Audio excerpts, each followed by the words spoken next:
Today we're going to play a pretty fun minigame collection, Wii Play. Now to be honest, I find the title of this game kind of confusing.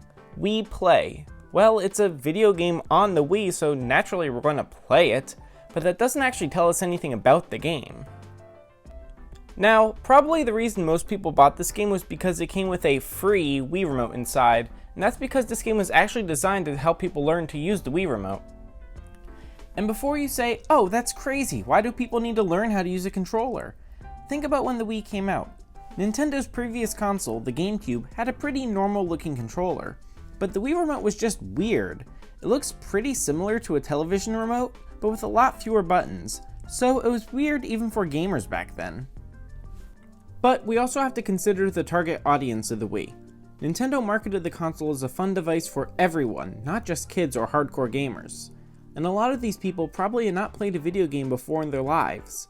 Wii Play served as a good learning tool for these people, allowing them to learn how to use the controller while also giving them a few different simple games for them to try. But now, the Wii has long since been discontinued, so I think we need to take a look at this game to see how it stands up to the test of time. After we boot up the game and select our Mii, we're given a screen with the icons for the 9 different minigames included. You use the Wii remote to point to the game you want to play. Of course, you can also poke and prod your Mii, which is pretty funny because of the Mii's reactions. Well, anyway, let's start playing some games. The shooting range game is like an old school light gun game, which is perfect for the Wii remote since one of its primary functions is to be used as a pointer. There are 5 different rounds, each with a different type of target. You score points for each target you hit, and you score bonus points for having more consecutive hits without missing. To shoot the targets, you first have to point the top of the Wii remote, the part with the black plastic on it, at the screen. Then you use the B button on the bottom as the trigger, and the aiming works pretty well as the Wii remote's pointer is pretty accurate.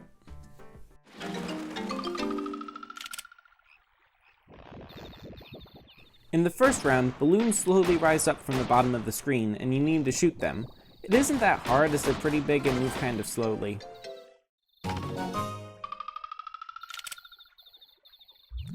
In the second round, you have to shoot targets that randomly appear on the screen. White targets are worth 1 point each, while gold targets are worth 5 points each. Although watch out, some targets will have a picture with your Mii's face on them, and shooting these will make you lose points. There's nothing really special about the clay pigeons in the third round. Frankly, I think they're kind of boring. It's just slow and kind of repetitive. The fourth round is pretty awesome. Soda cans are falling down and you have to shoot them as many times in a row as you can. For the first hit, you'll earn 1 point, then 2 points for the second hit, all the way up to 5 hits, at which point you'll earn 5 points and the can will explode. It can be pretty challenging, but it's also very fun. The final round is the best. A bunch of clones of your Mii all line up and flying saucers come down to try and take them. You have to shoot the flying saucers before they escape with your Miis. You get bonus points for each Mii you have remaining at the end. In general, I love the shooting range. It's usually the first thing I do whenever I play this game. In Find Me, you're given screens with a bunch of random Miis on them, and you're given a goal for each screen, like find 2 lookalikes, or find the Mii you're using. You go until you run out of time, and you earn more time for each round you complete. It starts out pretty easy, with only a handful of Miis on the screen, and very little motion. But as you progress, more Miis are added and the setting changes. Sometimes you'll be watching a tennis match, and other times the Miis will be swimming in the ocean or floating in outer space. The worst in my opinion are the escalator rounds. There are 3 escalators moving at different speeds, and you usually have to find 2 or 3 lookalikes on them. But as more and more Miis are added to the rounds, it can become extremely difficult to tell some of them apart, and even harder to tell if you've already seen a Mii on a different escalator. These later rounds are ridiculously hard and stressful. Overall, it's not a bad game. Its biggest problem is just that it can take forever to complete as you keep earning more time as you progress. But still, I do like it.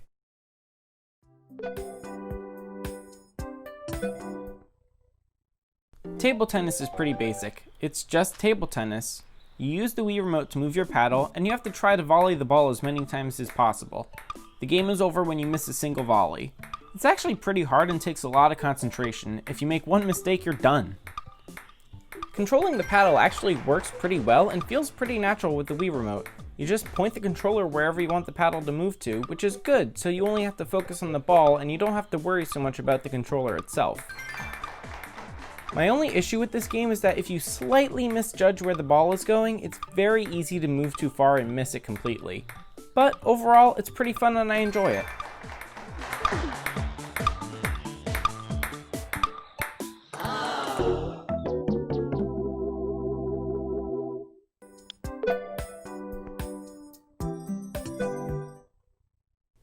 In Pose Me, the goal is to change your Mii's pose to match the bubbles that are falling. When you correctly line up in a bubble, it'll pop. The goal is to try to pop all the bubbles before they reach the bottom of the screen. It starts out pretty easy with just one pose per round. Later on, however, you'll need to change poses during the round, which makes it much harder. And some of these levels are just ridiculous, with multiple poses, and the bubbles are rotating as they fall. Like, look how many bubbles there are here. It's just so ridiculously hard. Luckily, you do have a sort of power-up. On some of the bubbles, the Mii outline will be rainbow. Popping this bubble will cause all the other ones on the screen to freeze for a short time, or until you pop them all. It helps some, but not a lot. Overall, it's a fun game, but I don't find myself wanting to play it a lot, mainly just because of how hard it can be.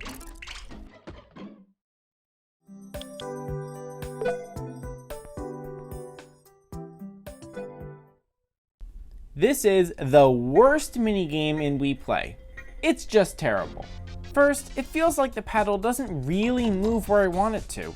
And often, it feels like the paddle gets stuck on the wall. Then, even when I can move, I usually score on myself because I don't really feel like I can actually control where the paddle's going. So yeah, this game's just awful. Moving on.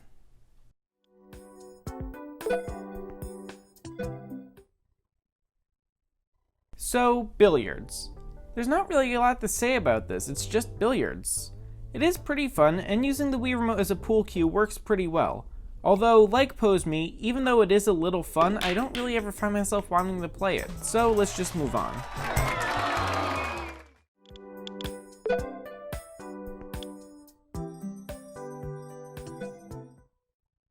The fishing minigame is great. You sit at a pond filled with fish and use the Wii Remote as a fishing rod. You earn points by catching fish, so you want to try to catch as many as possible, though you do want to avoid the small fries, they'll make you lose points. As you go, there will be one type of fish that's a bonus fish. Catching a bonus fish will earn you double the normal amount of points. The bonus fish changes maybe every 15 or 20 seconds, so you should try to make sure to pay attention to what it currently is. There are two special fish which appear every once in a while that will give you a lot of points.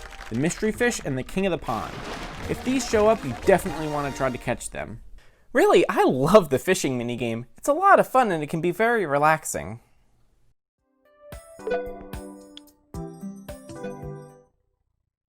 One of the stranger games here is Charge. Your Mii sits on top of a cow which is made of yarn. You have to ride your cow as fast as you can down a track, knocking over scarecrows and jumping over fences as you go. I mean, how did they even come up with this? The goal is to reach the end in as short a time as possible while knocking down as many scarecrows as you can. You score points for each scarecrow knockdown, as well as for any time remaining at the end. You hold the Wii Remote sideways and tilt it forwards to start moving. The further you tilt your Wii Remote, the faster you'll go. To steer, you tilt the Wii Remote left or right, and to jump, you move the Wii Remote upwards. This is probably the most creative use of the remote in the game, and I love it. Really, it's just a great minigame. I have to say it's probably my favorite one in the game, as it's simple but also very weird and cool at the same time.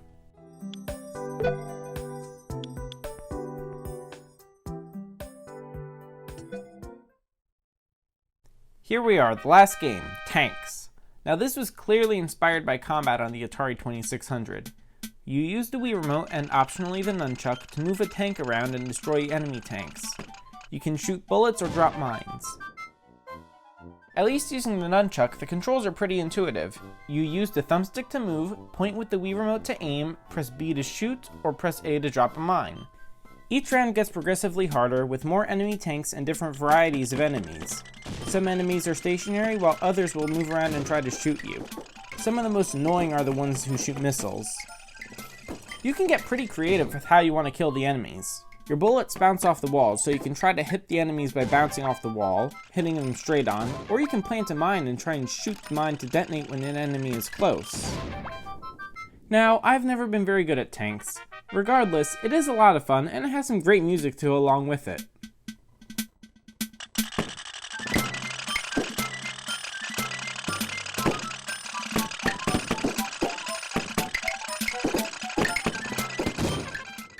So what do I think of the game as a whole? Well, overall I do like it as it has some fun minigames, but some of the minigames don't really work or just aren't that great. Now, the fact that it came with a controller is a point in its favor, but I think some more work could have been put into the game itself, whether it meant refining some of the minigames or adding some more. And no, I'm not saying the game itself is bad. Well, except laser hockey. Laser hockey's just terrible. Thank you so much for watching. If you enjoyed the video, please leave a like and consider subscribing. What are your favorite minigames in Wii Play? Please let me know down in the comments. So, until next time, so long.